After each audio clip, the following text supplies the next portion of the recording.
Hey guys, welcome back to Fiction Technician. I'm Jane, and today I'm going to be talking about one simple principle to help you ensure that in every single scene, your characters are staying active, showing us what they care most about, and getting deeper into the soup. And we're going to do it with one of my favorite characters, Woody from Toy Story. So when I'm planning a scene, there are a lot of questions I ask myself, and two of the most important are, what does my character want, and does he get it? Here's the thing. The answer to the second question can never be yes or no. I follow the advice of Carolyn Wheat in her book, How to Write Killer Fiction. She talks about how there are actually 4 possibilities for answers to this question. Yes, no, no and furthermore, and yes, but. And the first 2 possibilities do absolutely nothing to advance the plot. All right, why not? Well, let's say I'm writing a detective story and my detective has been hired to find a missing woman. He goes to her apartment and what does he want? He wants some clue to help him get deeper into the case and find her current location. If the answer is no, he searches her apartment and finds nothing, well then, this scene is a non-event. I can say that it happened, I can summarize it, but I shouldn't ask the reader to come along for a ride where there's going to be nothing of consequence happening. Okay, but what's the problem with yes? Why can't he just go there, he finds a matchbook to some club that she's been at, and proceeds with the case? Well, nothing's wrong with yes as one scene. But if you start to stack up too many yeses, your plot can feel a little bit like it's running on rails. Go here, get the clue. Go here, get the clue. Go here, get the clue. Go here, save the girl. It's lacking in surprise and it's too easy. We need our characters to work harder than that. So we're going to look at each scene in Toy Story and we're going to look for those buts and furthermores. We're going to ask ourselves how they keep drawing Woody deeper into the story, and when we're lacking a button furthermore, we're going to ask why and what do we have instead that keeps Woody's situation ever evolving. All right, in scene 1, Woody doesn't start off with a strong desire. This is a fun setup scene that establishes the world of Toy Story with the talking, walking toys, and it establishes Woody's status as top toy. He doesn't spin up a desire until his owner, Andy, gets a super cool new toy, Buzz Lightyear, and in his excitement knocks Woody off the bed and puts Buzz in his spot. This upsets Woody, and what does Woody want? To assert his dominance over Buzz as top toy. Yes, it is a mistake, because you see the bed here is my spot. Does he get it? No. And furthermore, the other toys find Buzz really interesting. I found my moving buddy. Scene 2 is a musical montage in which we see Woody's situation continuing to worsen while Buzz continues to gain status. This is basically a series of scenes where the answer to what does Woody get what he want is no. Woody wants to continue to be the hero in all of Andy's games. He wants to continue to be the most respected person by the other toys, and he wants to be taken to bed with Andy. The answer to does he get it in each of these cases is no. So this is exactly what we do with no's. We summarize and if possible we jam them together. Let's say that the first real clue our detective is going to get is when he starts investigating where this woman has traveled in the past few months. Well, that's fine, but it's not the most logical first step in a missing persons case. So he's going to have to talk to some people she knows first, and we're going to jam all that together and summarize. We'll write a paragraph that says something like, he visited her office, her apartment complex, her gym, and in each place he found the same story. This girl was a nice, sweet, perhaps slightly boring girl who nobody could imagine being involved in anything dangerous. And then we will pick up in scene form when we're actually ready for something to happen.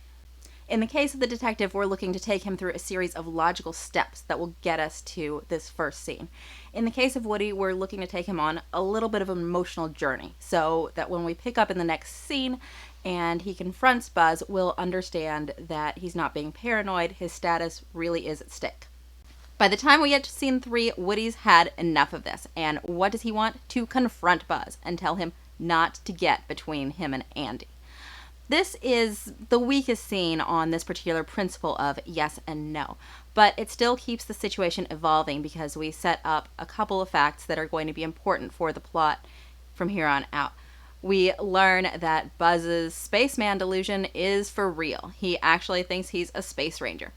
And we learn that Sid, the kid next door, does not play nice. Hit the dirt! In scene 4, Andy's mom announces that they're going to go to Pizza Planet for dinner. What does Woody want? To be the toy that Andy chooses to take along. Does he get it? Yes, but only by knocking Buzz out the window. And although it was kinda, sort of an accident, the other toys aren't convinced, and Woody's reputation takes a real hit. Where is your honor, dirtbag? In scene 5, Buzz climbs into the car before it leaves. He and Woody fight, and they wind up abandoned at a gas station when they fall out of the car. No problem, because Woody sees a Pizza Planet delivery van, and he knows he can get back to Andy. But here's the problem. He can't go back without Buzz, because he needs Buzz to tell the other toys that what happened was an accident. So what does Woody want? To get Buzz to come with him. Does he get it? Yes. But now Buzz is going to be with him, and his spaceman delusion is going to complicate Woody's life from here on out. The toys arrive at Pizza Planet, and what does Woody want in this scene? He wants to get back into Andy's possession. Does he get it? No, and furthermore, Buzz jumps into a giant game that looks like a rocket because he thinks he's going to get home to Star Command, and they are won by the evil kid, Sid. Let's go home and play. In scene 8, Sid takes Buzz and Woody home. Woody doesn't really have a strong desire in this scene. He is mostly just terrified, and that's fine. It's fine to take a break from the plot for a minute because we have so much else going on here. We are exploring the whole new world that is Sid's house. We're seeing his creepy operations on toys. We're meeting these scary toys under his bed, and this is really a scene where we take the full measure of that furthermore that we were handed at the end of last scene. Before, we had the dread of knowing that Sid's house was a dangerous place. Now we have the horror of understanding exactly what those dangers are. Scene 8, and what does Woody want? To get out of this house. Does he get it? No, and furthermore, he's separated from Buzz. The next scene is our only scene from Buzz's point of view. He sees a TV commercial advertising Buzz Lightyear's, not a flying toy, and his identity as a space ranger is called into question. What does Buzz want? To prove he really is a space ranger by flying. Does he get it? No. Okay, in a scene like this where Buzz has been devastated, we do not want to layer a furthermore on top of that. The purpose of buts and furthermores isn't really for emotional impact, it's to keep the story advancing. But they hurt our characters, so they really can't help but have an emotional impact. And if we layered that on top of a scene where Buzz has had his identity stripped, where he's brought so low, it would kind of step on that emotional moment and take the wind out of it. We actually are going to have a furthermore, but we're going to hold it to the next scene so that we don't step on this emotional moment. In the next scene, Woody finds Buzz, but, and this is also our hanging furthermore from the last scene, Buzz has had an emotional breakdown and he no longer cares about escaping. Let's get you out of here, Buzz. Don't you get it? You see the hat? I am Mrs. Nesbit. The toys wind up back in Sid's room, and what does Woody want? The same thing he's wanted all along. He wants to get out of here, and this time he wants to try going out the window with help from the toys in Andy's room. Does he get it? No, and furthermore, he convinces the toys that he's actually harmed Buzz. What are you trying to pull? Nothing. And his reputation is now destroyed. Sid comes in looking for a toy to blow up with his fancy new firecracker, and Woody spins up a new desire to not get blown up. Does he get it? Yes, but Buzz winds up on the hot seat instead. In the next scene, Woody's still trying to escape, and what does he want? To convince Buzz to help him. But as they talk, Woody becomes ashamed of the way he's behaved, and his desire shifts. Now he wants to convince Buzz that he should escape, that his life as a toy has value. Does he get it? Yes, he does. But it's too late. It's launch time. The next scene is our climax. What does Woody want? To save his friend Buzz. Does he get it? Yes, he does. But it's too late. They have missed Andy's moving van and they have now lost him forever.